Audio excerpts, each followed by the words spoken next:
Hey, fat fish heads! It's time for another edition of the hottest new podcast on all platforms, Fat Fish. Sit back and strap yourself in for the wildest ride on the open seas. Now, flap your fins for the fabulous Fat Fish brothers, Eric Fish Snyder and Brad Grunny Grunberg, a.k.a. Snacks. Oh man, I love it. I love your gyrations. I love it. Your physical comedy is comedy. Correct. And I Chris Farley was one of the best ever, John Belushi, but I'm up there too. I'm a little older, but I do my thing. I do what I can, make them laugh. Those guys are great at physical stuff. You're great at being, I'm not saying quick-witted, and I'm sure they are too. And boy, Yeah. we talked about the SNL 50th, and to see the clips of Farley. I sent you a clip that was remember, did you ever see the clip, the audience of they did an audition for Chippendales between Patrick Swayze and Chris Farley? Brilliant. You could put Snacks in that. That would have been perfect, because one day I'm going to show your dance on the GameStop commercials that, makes Chris Farley look like an amateur. Nintendo was good to me. Yes. How are you? I'm doing good. I feel good today. I got a good night's sleep. How about you? Good. Great show today, man. You hit it. You got a couple of great ones. So let's get into it. Introduce what we got. Well, today we have two great men. One wrote a book about his dad, and I met him back in 20th Century Fox Studios. This guy would walk in the commissary in an Armani suit, and I don't know if it was a spray tan or a real tan, but this guy could have been a movie star. But he's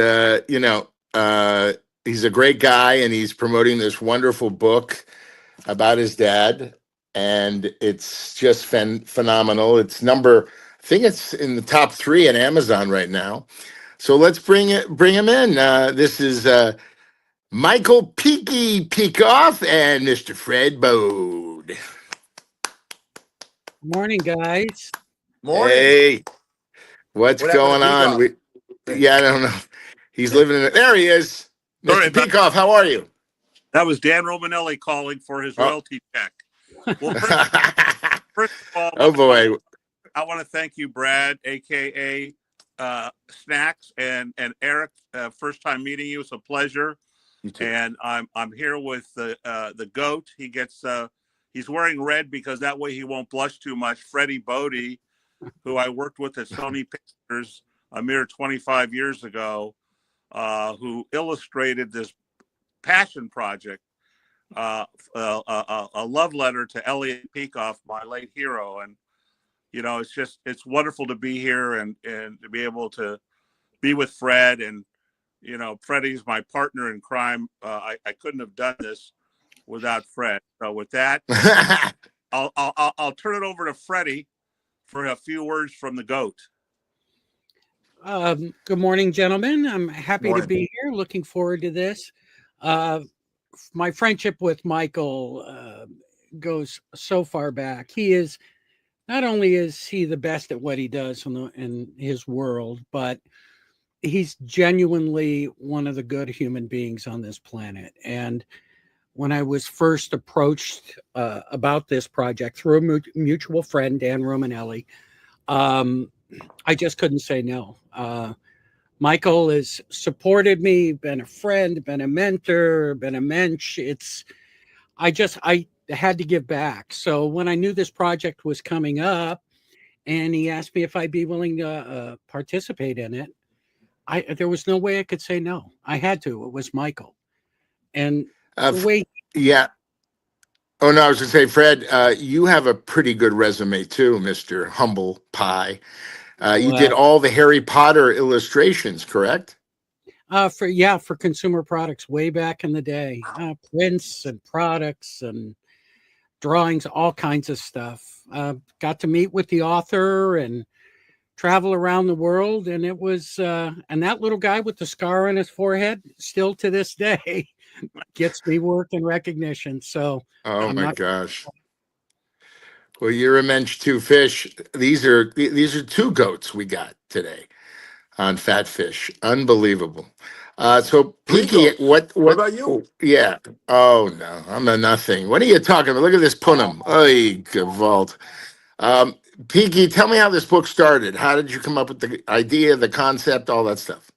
Well, guys, it was, something that, when I worked with Freddie back in 2000, I was quoting Elliotisms, not only at Sony Pictures, but back at Fox Broadcasting, where my career began, where I met Brad Grumberg when I was working on 21 Jump Street for the then nascent Fourth Network.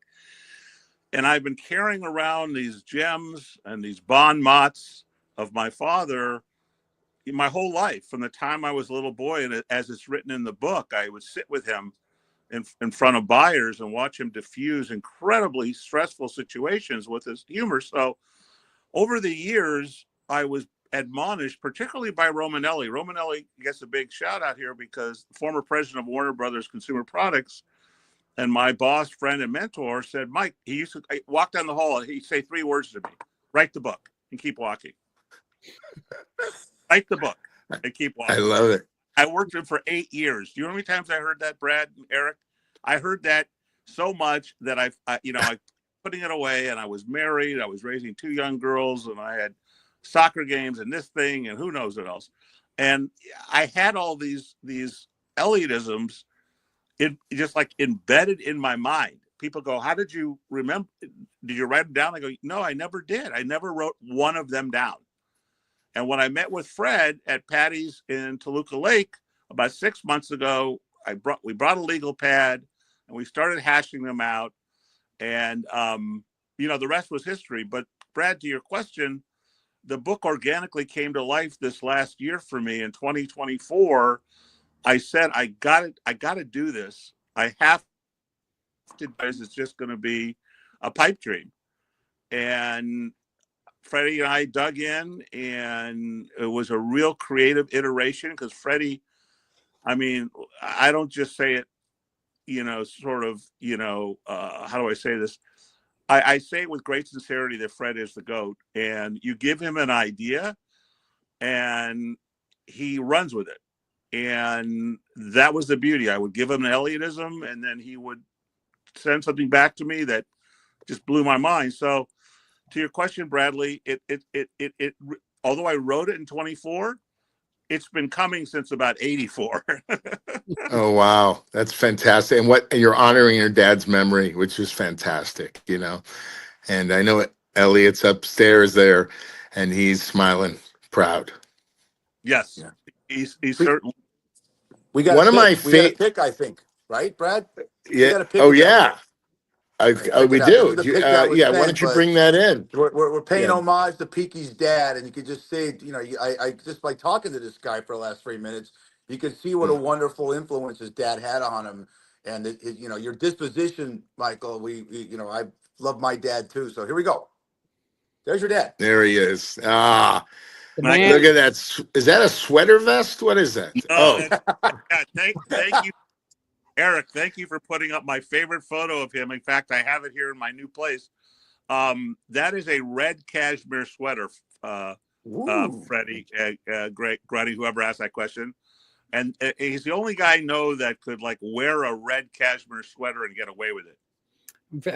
Great color choice. Great color choice. Thumbs up. Yeah, I love it. And it looks good. It's good with his eyes. It really brings out his eyes, with the glasses, But oh my God, can you tell me, growing up with Elliot and your dad and your wonderful sister, tell me a story, some great story. By the way, I'm going to start off with my favorite.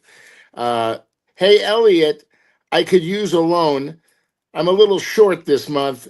Well, then that means you can get yourself a stepladder. Oh my God. I'm crying. And Freddie, oh my God, the illustration is genius. It's one of my favorites. Freddie did the illustration of him handing the the one of the great. They were all great by Fred. I just want to say a couple things. One is, in the preface of the book, I didn't want it to be, you guys, that I just put out 20 Elliottisms and put it on the transom, as Barry Diller says. You got to give it context. So I wrote a preface for 2 pages that people have commented as much on the reviews as they have on the actual Elliottisms, because I let people know that this was a guy from Winnipeg, Manitoba, who worked in like the original mercantile store. We all remember the great Sam Drucker from Mayberry RFD or whatever it was, right. Green Acres. And my grandfather, Abe Peikoff, had a mercantile store. And he would sell burlap bags and anvils and bags of flour. My dad worked for him. And then, as I talk about in the preface, one morning in Canada, he walked out and got run over by a team of horses and almost died. And somehow, even back then, with the analog medicine that they had, they wound up saving Abe's life, putting a plate in his head. It gave him a permanent paralysis. He was the most lovely man, you guys, my grandfather, not surprisingly. And then right after that, he said to Elliot, who was in the 9th grade, he said, "Elliot, I need you to run the store." And my dad, with hesitation, took the reins over of his father's store and never finished. That was as far as he got. Now, the reason I tell you this is, here's the guy with a 9th grade education that went to the top of the charts when he moved out west, as they say, quote unquote, moved out west, and just was killing it as a consumer electronics salesman, and bought a home in Little Holmby Hills, and bought my mother a white Rolls Royce. And this was a guy that came from nothing. It was hard scrabble life. And why I'm telling you this is because his DNA was all about humility and humor, which he passed on to my late loving sister, Lori, who I lost 10 years ago at 54. Think about her every day. And it gave me the narrative, you guys, to how I comported myself in business and in life, with kindness, with humility, with realizing that we're all, as Ken Kesey said, we're all just bozos on this bus. And my father taught me, he gave me the sense of humor that I'm told I have. And he gave Lori, who was a writer too, who was an amazingly funny young woman, made me laugh almost as much as my dad. And so really, to answer your question, Brad, growing up with him was such a treat. He was there for me during some very difficult times in my life. And he was, as I wrote in the book, he was the guy that walked in when the rest of the world walked out. Wow. I love that. I love that. Love that line. By the way, wow. we have a segment on our show, Around the Horn. I want everybody to talk about their dad. So, Peaky, you just did. I'm going to tell you about my dad. My dad's name is Jerry Grunberg. He's a Holocaust survivor. And I'm his caregiver, and he's a real character. 92 3/4, me 93 in July. I've learned so much from him. He, about every day is a brand new day. So if you have a bad day today, like I am right now, that was a joke. Hello, anybody laughing? Fred is laughing. Fred's laughing on the inside. And so he has instilled so much goodness, wonderful stuff. And I said, he goes, "Why are you doing this?" I go, I love my God. When I read your, think about Elliot, you're paying homage to your dad. And my dad was a character, and he taught everything was about laughter and having a good time. And he's been that got us really a lot of new viewers and listeners. Fred, tell us about your dad. Sorry.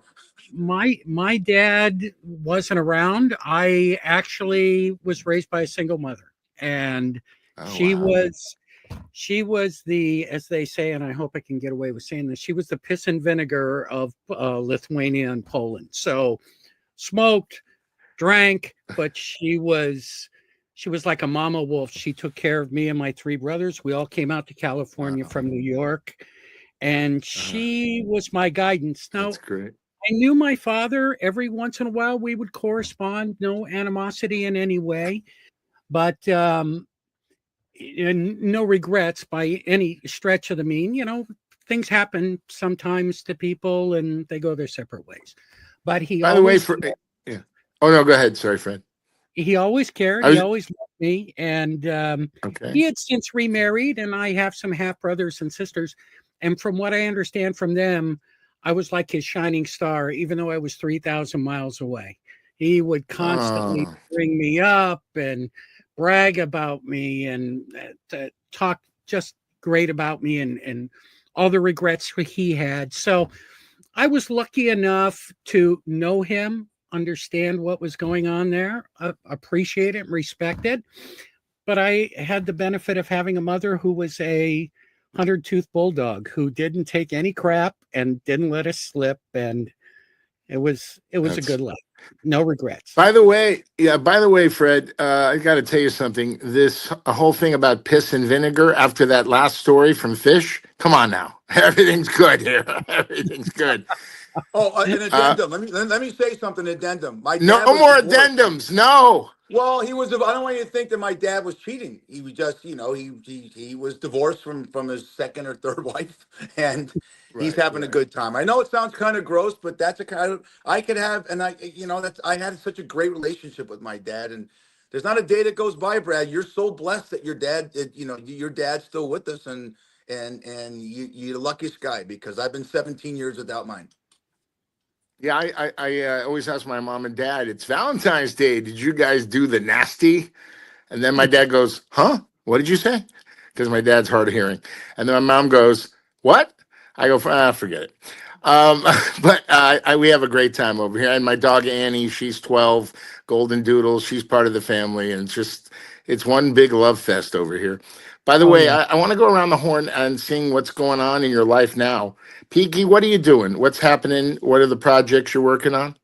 Well, the main project that I'm working on naturally is a smart man wouldn't have thought of that. It's publicity and promotion, hence with you guys this morning, and working with a wonderful publicist out of New York who's helping me get coverage in the licensing letter and the toy book, and now I'm working on some other hopefully, I don't want to give them any jinxes, so I'm going to not say what they are, but hopefully for some big media hits over the next week. It's been an all-consuming project for me, Brad. It's really my life right now has just been really promoting the book. I mean, up until I tried to find it this morning, but up until 2 days ago, the book was #1 on Amazon in what they call the business and humor category. And the reason why that's interesting is I looked who the next 4 or 5 authors were, and this little, son of a guy from Winnipeg, Manitoba's book was tracking 4 spaces ahead of Dave Barry, the great comedian, and 5 spaces ahead of a very hot young comic you probably know named Nate Bargatze. And I'm sitting there going, kidding me? And I kept going back to it, and there I was, #1, and Barry was #4, and Nate was #6. I'm like, so it's been a lights out thing for me. It's been very humbling. I'm very heartened to tell you that I have almost 30 5-star reviews. And as my boss from Warner Brothers, Dan, said to me, there's a unanimity to this book. It's something that appeals to a 20-something and an 80-something. And because Elliot was sort of the penultimate salesman, and I can say that with great love, he was really peerless. My best friend, David Grant, who used to run Fox Television Studios, said to me, Mike, at the end of the day, we're all salesmen. Whether you're a car dealer, a dentist, a real estate agent, a comedian, a writer, we're all selling. So your book is not like a book on, I make it up, nuclear fission. It's not a book on public relations. It's not a book on, how to, mow your lawn. It's a book on sales and using humor and humility to win the day. And I think that's was a very astute point from David, not surprisingly. And I think that's why the book has been, again, I go on Amazon, Brad, Eric, every day to see how the reviews are coming. And every day there's another gold star, another 5-star, another 5-star.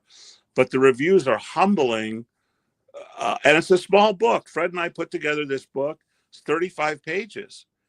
And I think the fact that it's such a quick read and it's touched so many people, people who love their father, people who are estranged from their father. So, long-winded answer to your question. I'm really doing that, Brad. And the last thing I'll say is, and searching for my future ex-wife. Oh my! Well, you're still handsome. By the way, is that a spray tan that I saw in the commissary? No, and right now, is that real? No, I wasn't George Hamilton. No. It was. I was a guy that played a lot of tennis and a lot of outdoor basketball. So no, it was. I've never. Okay, all right. I've never been in a tanning booth, BG, in my life. No tanning booth. How about you, Fred? Tell us what's going on in your life right now. Before I do that, I want to expand a little bit on what Michael just said and why I feel the book is so popular. Is I was doing the artwork for it and reading the stuff Michael had written and going back and forth, the whole creative process. What it did was it really caused me to reflect, on the people in my life and the lessons I learned and the people who aren't here and the people who are sitting right next to us. It was such an emotional journey for me. I know it was for Michael, but I remember after the book was completed, we were looking at it and it looked really good. And it was getting these reviews.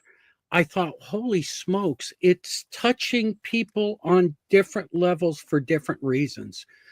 And at the end of the day, as storytellers in this crazy business we're in, we all know it's about making the human connection. And I know what the book did for me. I know how it felt for Michael to put his soul and his dad's memories out there. I think it really comes across. I really do. Oh, are we there? I'm still on. Yeah. I'm still there. We go. Beautiful, Freddie. Yeah. Yeah. And what I'm working on now, well, believe it or not, I'm working on a Scooby-Doo project in Pigeon Forge, Tennessee, which I've never been to before. New York, LA, Pigeon Forge, Tennessee. So I'm able to dive into that. I've been working on that about a year and a half in conjunction with Warner Brothers and a company called Cine Concerts. We're putting together a Scooby project. That's all I can say. That's all we need to hear. Yeah. And then I formed with a number of good friends who have been in the industry for a long time, a company called Iron Ape. It was formed with Academy Award-winning director Joe Johnston, who did Jumanji, and he's an ex-Lucas original guy who designed the Millennium Falcon, if you can believe that. Now I'm partnering with him. He's a good man.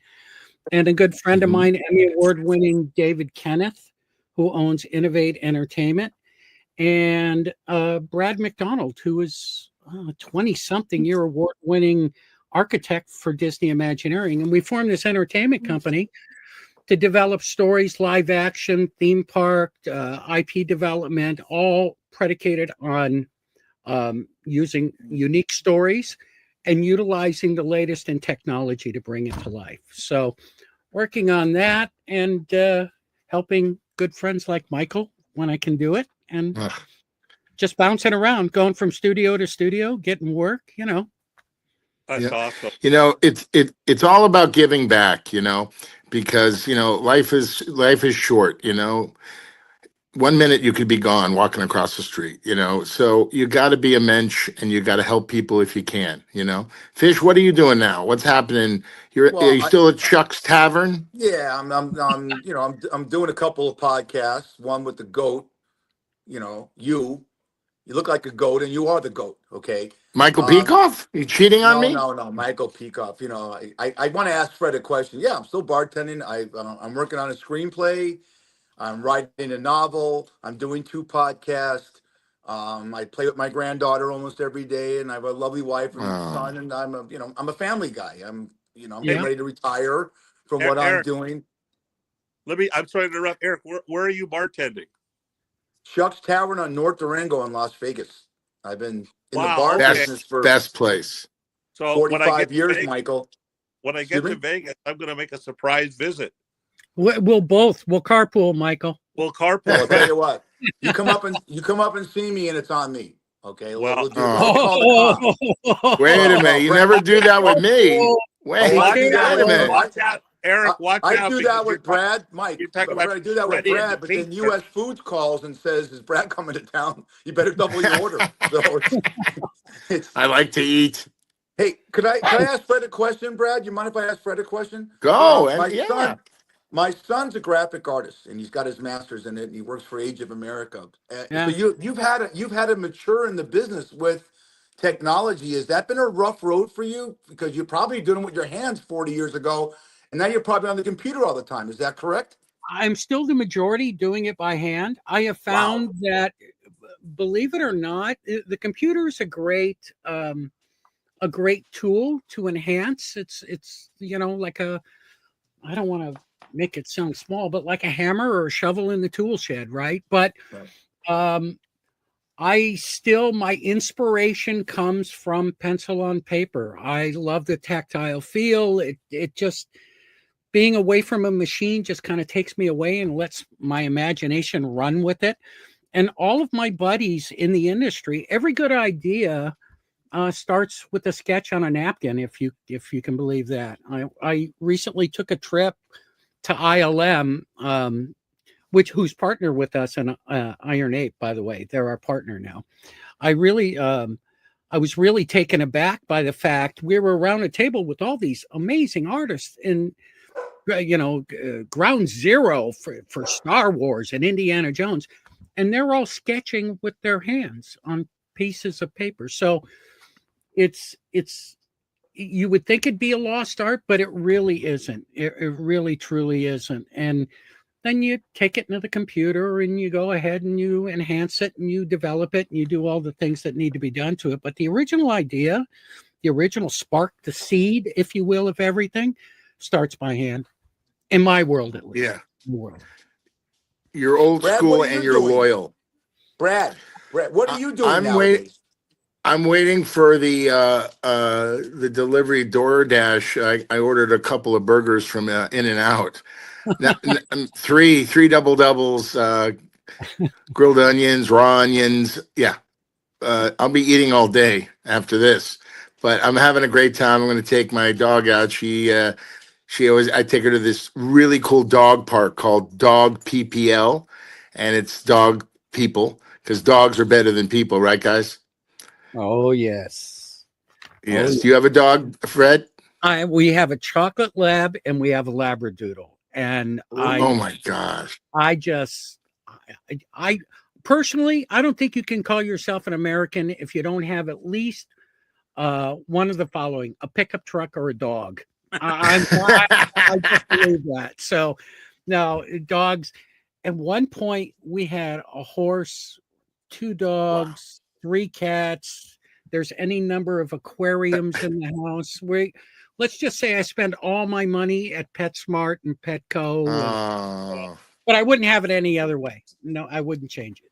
Oh my God, you are special. Anybody who loves dogs or don't like dogs, run the other way. Okay. And, right. Just, you don't want them in your life, because dogs, and I go to this dog park, every dog, it's the best dog park I've ever been to. It's membership only. Michael Peikoff pays the monthly. And it's really, really fun. I see all dogs come up to you. I don't even know who they are, and they just want to be petted and loved. And it's a wonderful concept. And they're going to be opening, I think, one in Newport Beach, New York, Chicago, Las Vegas. These guys just know what they're doing. While we have go ahead, Peak, on the subject of canines, of dogs. Just a really quick story. When I was married, we had the good fortune. In fact, Brad, your brother was the one who introduced us to the rescue for English setters. Oh, beautiful dog. That he was involved in. And I didn't even know what that breed was. And we wound up rescuing an English setter named Piper. And she was incredible. We had her for almost a little over 6 years. It was like a flash in the pan. And I have two daughters. I used to call her my third dogger. And so incredibly kind. It's like when God made Piper, they took out the mean gene. She just did not have. You could pull her ears, 5 inches. Never snap, never bite. The kindest. I've never in my life, and to this day, have ever seen a dog as kind. And one day when I, get more settled, I'm going to rescue another setter, English setter. So cut to the chase. At the end of her life, my daughter Natalie and I were walking her. I used to live in Agoura Hills, walking her by the Greenbelt, and we knew the end was near. And Natalie was crying, and I was very choked up. And we're walking with her, and she's not walking very well. And a woman, this is the most bizarre thing. A woman pulls up along the side of the street, and we lived in a really great residential street, which were very little traffic. So it was unusual to have some stranger pull over, roll down her window, and she goes, "Oh my gosh, is that an English setter?" And Natalie and I nod our head. She had no idea that the dog basically was going to die the following day or two. And says, "Oh my God, they're the greatest breed. Enjoy her, enjoy her." And we said, "Thank you." Natalie and I just lost it. It was just like one of those moments where you feel like the universe knows what's going on. We're walking our dog. And let me tell you something. We walked Piper 200 times in the many years we lived in the Agoura Hills. No one ever stopped and complimented or commented on her. But the day before she was checking out, someone did. And the day we took her to our veterinarian in Woodland Hills, guys, it was a death in the family. And I know I can say this for my pal Fred. A few months ago, when Fred lost his beloved horse, I think his name was Jack, right, Freddie? That's correct. Yeah. Wow. And Fred called me, and we said our prayers. I gave my prayers to him and his wife. And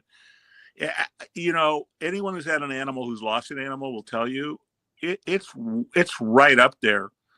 In the loss category. And, I just remember taking her to the vet, and my ex-wife and my two daughters and I were in the car, and we were we were bereft. We were basket cases. And I said, I can't do this right now. I can't get another, I can't do this. But anyhow, dogs are fantastic. Piper, her memory lives on in me. It's amazing. Yeah. Amazing. By the way, did she sleep in your bed? All the time. Oh yeah. Oh, I love it. Yeah. Yours dogs too, Fred? Oh yeah, both of them. It's rough to stretch out. Let me just put it that way.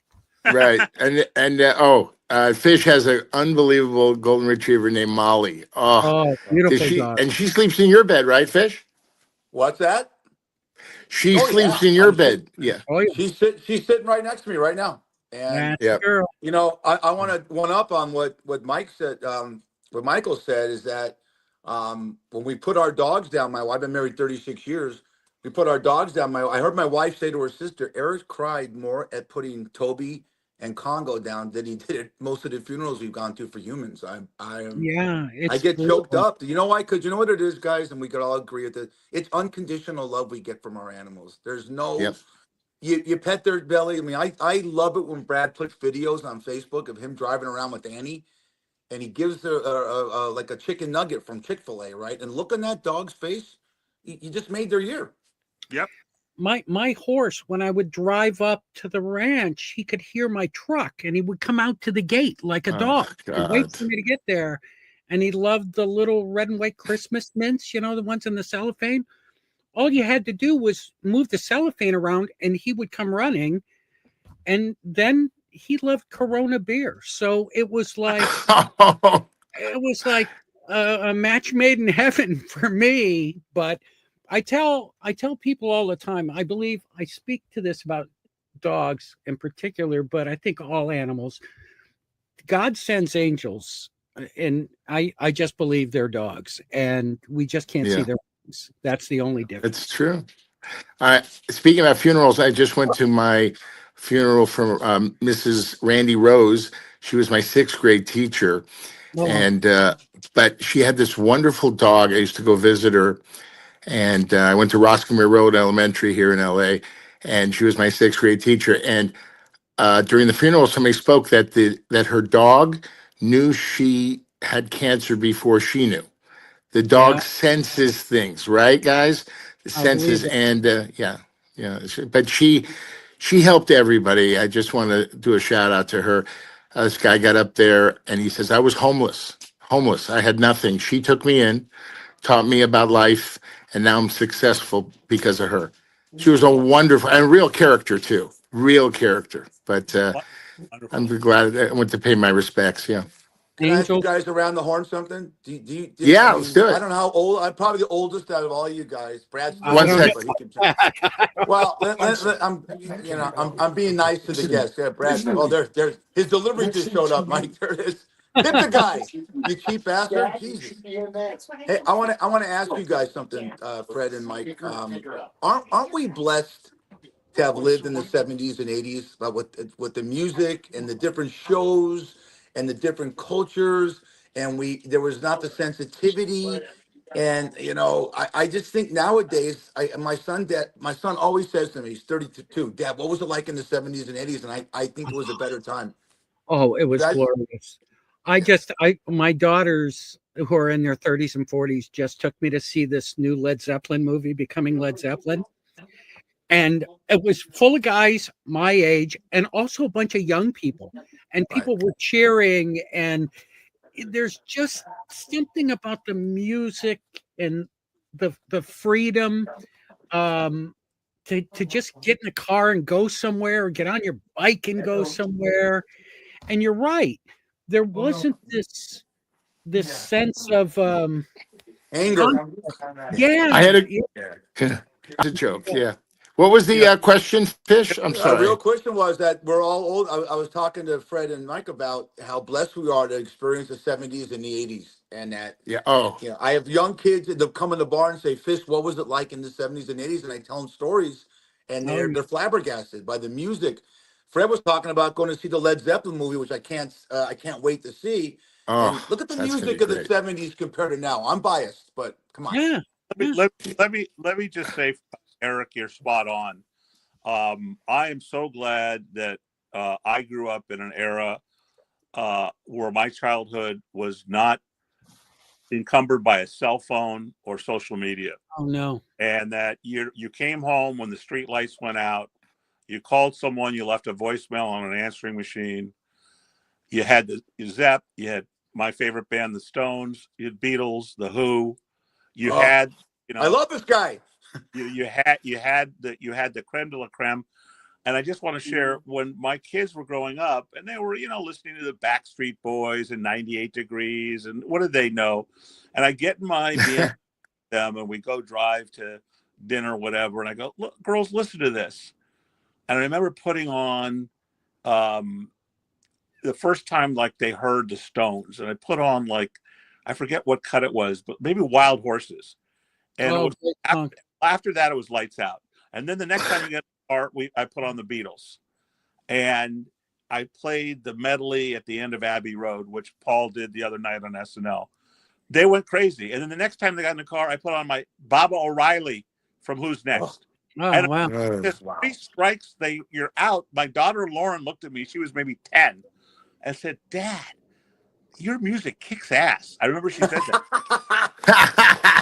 all these years later, they I believe that even though they're into Taylor Swift and all this other crap, I am too. they've got the classic love of the classic music. But to your point, Eric, it's not enough to say it was a simpler time, but I think somewhere in this conversation someone said it. It was a kinder time, and people cared about one another. And I think, Fred working with me on this book, and by the way, and I hope it's okay to say this, Fred, Fred wouldn't take a dime from me.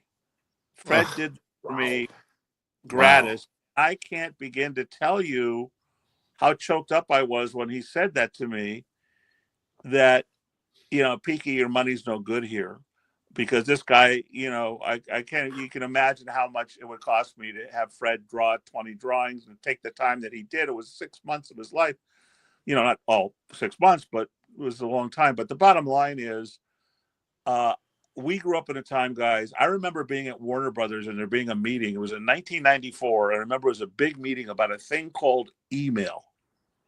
We also what's guy from IT took us through what email was. We're looking at each other like, what the heck? Because we were doing old school. You remember, Fred, inner office memos? Oh, yes. Memos.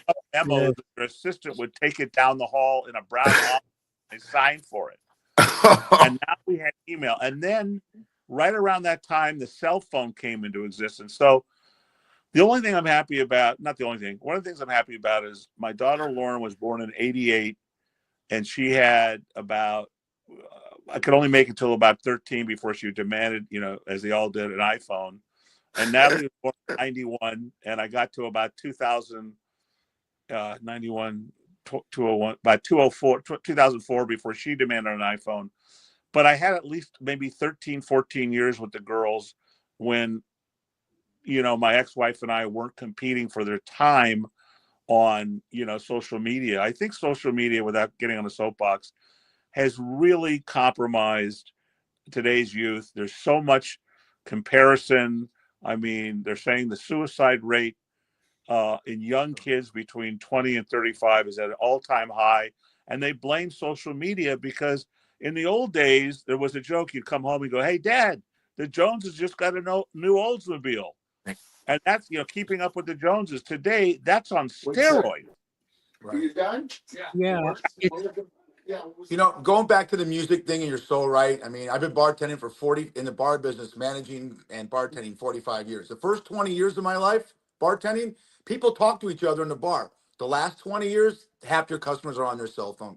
And it's going back to music. Can I say something, Peaky, about, you brought the Stones, one of my favorite bands. Mick Jagger was asked this question last year.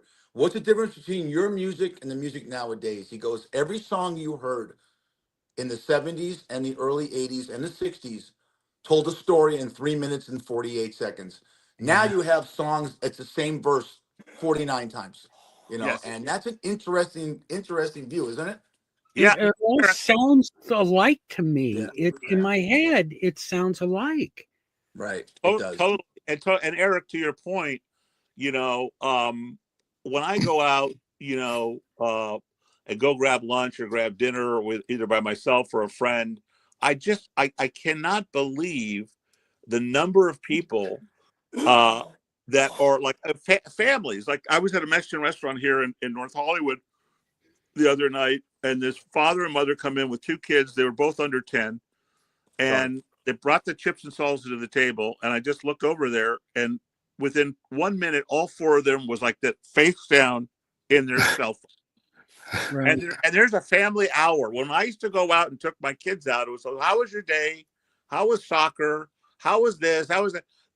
When you see a family of four face down in their phones, again, I don't want to sound like a grumpy old man, because I'm not, but I just like, they're missing out, Eric and Freddie and Grunny, what we had, that communication. Well, beauty, social media to me is skewed what's valuable and what's not valuable. It's really distorted it. And the beauty, I remember growing up, I had a 73 Pinto, and I could fill it. I could fill it for $12. Chick magnet. I had a Pioneer Super Tuner with my Boston 8-tracks, and I thought I was the king of the world. Yes. Because there wasn't all this crazy value competition. I didn't care. I didn't have a Camaro or a Corvette or something. Freddie, did you just say Boston as in the band? Oh yeah. Boston, Alice Cooper. Okay, Eric, you gotta be a Boston fan too. Rest in peace, Brad Delp, one of the greatest voices. Tom Schultz, the lead guitar player, guy was MIT graduate. Peaky. MIT. No, listen. Let me tell you a story. When I was at UC Santa Barbara, and I was a junior, and I was in a dorm for the first quarter, I wound up buying this vinyl album because a friend of mine says, you got to buy this album called Boston. And I came to my dorm. This is a true story. And I remember putting on More Than a Feeling. Oh yeah. And wound up playing it 35 times in a row. And by the third time, you understand you're in a dorm now, I had an audience outside of my door of freshmen, junior, sophomore, that were, who is this? Who is this? Who is this? And I was like, let's play it again. I mean, it was like those are the house days. And then as a postscript, they came to Santa Barbara. They played, if you guys are familiar with the Arlington Theater on State Street, they played the Arlington Theater, which was a small venue, maybe 3,000-4,000. And we were the first ones in line. We got second row, and I got to see Schultz and Delp in their prime. Oh my gosh. Let's see if you can see it on my cell phone. You can't see it. I've got every Boston song they ever made on my playlist. I love that band. Hey, Fred, we might have some work for you, Fish and I. We're doing another podcast called On a Bender, and it's about the greatest handicapper in sports in history. I mean, right up there with Billy Walters. And we need a logo. So you tell us how much it'll cost, and we'll get you all the stuff. Or maybe, you know what? Maybe Peikoff will put it on his tab. I don't know. Well, we'll figure something out. All right. You can get a hold of me through Mike. If I could sell a few more, million books. But let me just bring this back because I see time is getting short here. Let me just bring it back to Elliot, for a minute. Right there. To bring it back to him. I gotta just say a few things. He wasn't just my father; he was my hero, and he represented to me all that's right in this world. And his death in 2007 was beyond belief. And we had a full house at Hillside Mortuary here in Culver City, and I delivered a 1-hour eulogy that was a mixture of an homage. I had people laughing and people crying in the hour the speech that I gave to him about him and the influence he had. He didn't finish the 9th grade, but he had a degree in charisma, and there was no one who had more charisma than Elliot Peikoff.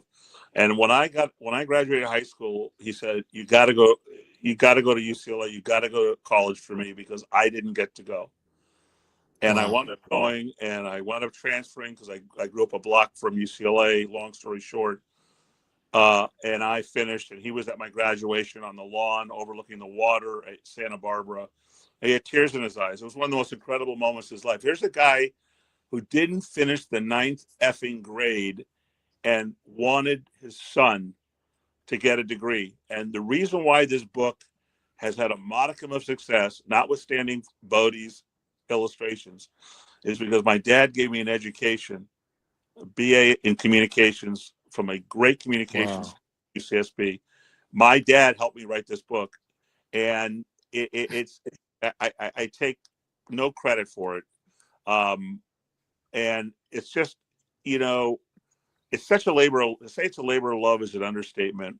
And let me just leave you guys here with just a few minutes left with a 1-minute story that's not in the book because it's not an Elliotism, but it's one of the actual things that happened. My dad used to call, if you read the book, he called on the old dinosaurs, Fedco, Gemco, Akron, Zodes, Whitefront, all dinosaurs that are long, long gone. But back in the day, that's where we all went.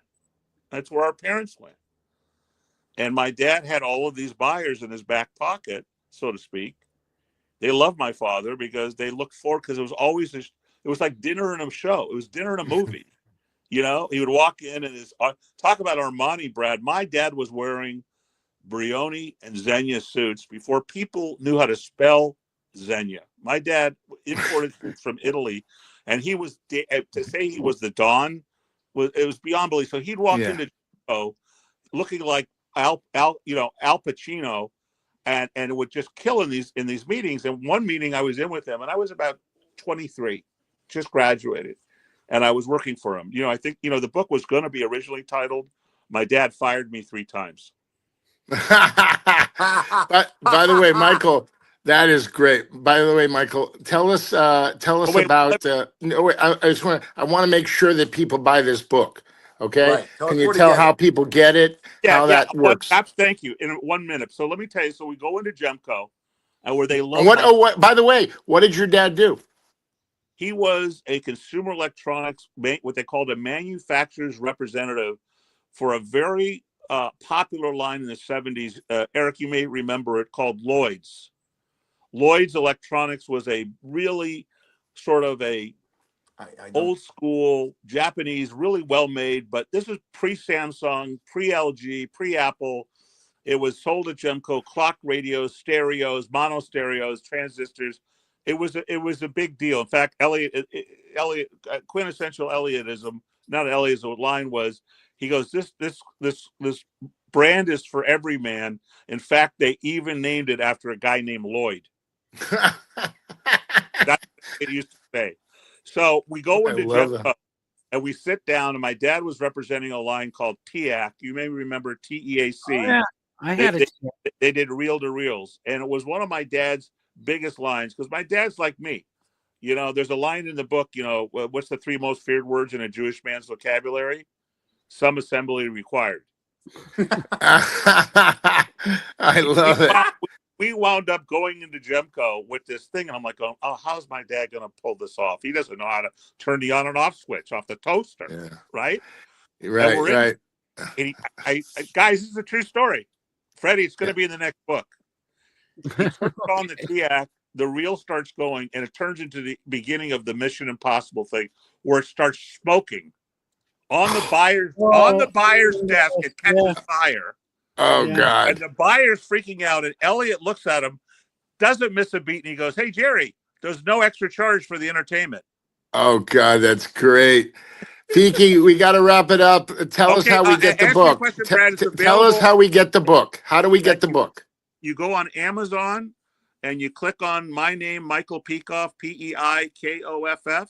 It'll take you right to what Brad's holding. A smart man wouldn't have thought of that. Or you can go to barnesandnoble.com. Great. Fellas, we're going to have you back on the show. Fred, unbelievable stories. Thank you. You should, as my grandma said, only sei gesund. Fish, you know how I feel about you. Peaky, my man, you did it. I hope you had a good time, guys. And thank you for being on the show. Thank you so much. Thank you, Brad. Thank you, Eric. Thank you, Fred. Thank you, guys. All right. Thank you. All right. God bless. Have a great weekend. You too, buddy. You too. Thank you. Wow, that was fun. Hey, was that great?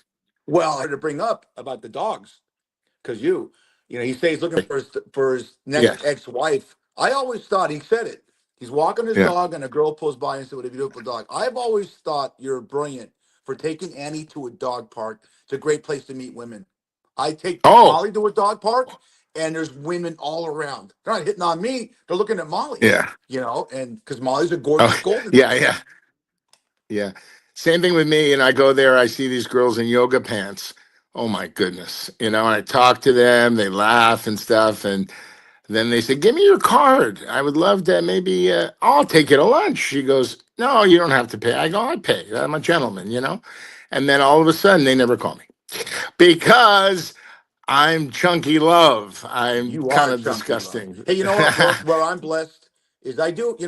My mom and dad got divorced. My mom remarried, and she's been with this guy Neil. And of course, he's still with us, and he's fantastic. He's almost 90 years old, and he's the antithesis of Marvin. He's this brilliant man who could look at a cookbook at 90 and make you. When you come out to Vegas, and you'll have dinner with my sister and me and the family. Neil will cook a dinner that's Gordon Ramsay. So I'm lucky. I'm blessed. You're blessed to have your dad. I can't wait to meet your dad. Don't send me some of those pictures you sent me of your dad. You like that one? Yeah, let's not talk about that. Yeah. No, but really, my dad, he's the great. He loves sports. He loves the Lakers. He loves the Golden State Warriors. He loves. He's not a real big football fan, but he loves basketball because I don't know. I sent you that Lost and Found, and my dad used to come to all my basketball games, and he came to my high school games and all this stuff, and he'd always say one thing: "Hands up, hands up, defense." Brad, and I can't believe. I want you to do the ending and talk to about Keith Berman, but we have a new sponsor. Oh yes, we have a new sponsor, and I want to play the video because we haven't done this in a while. They're pissed off at us, but you might know this person in the thing for our new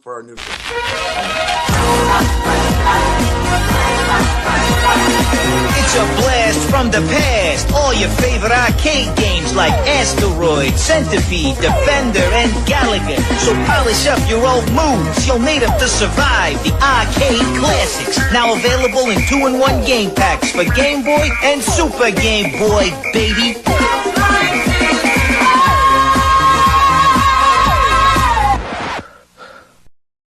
Chunky love, baby. Chunky love. Give it up for Chunky love. Thank you for showing that. You're a funny guy. 97 is in the book. 7 shows will be at 98 next week on Fat Fish. We'll see you next time. And please stay safe and stay healthy and stay happy. And we love you, Keith Berman. Thanks for always watching. Keith Berman, we love you. Hope you're loving the hat. I can't wait to see you and give you a big hug and a kiss. You are our inspiration. We love you, buddy. Don't ever give up, everybody. That's what my dad told me. Don't ever give up. And always have a great outlook. Stay in the light, not the dark. See you next time on Fat Fish. You've been listening to the Fat Fish Podcast, heard on all your favorite platforms. Until next time. Buddy, here's the problem.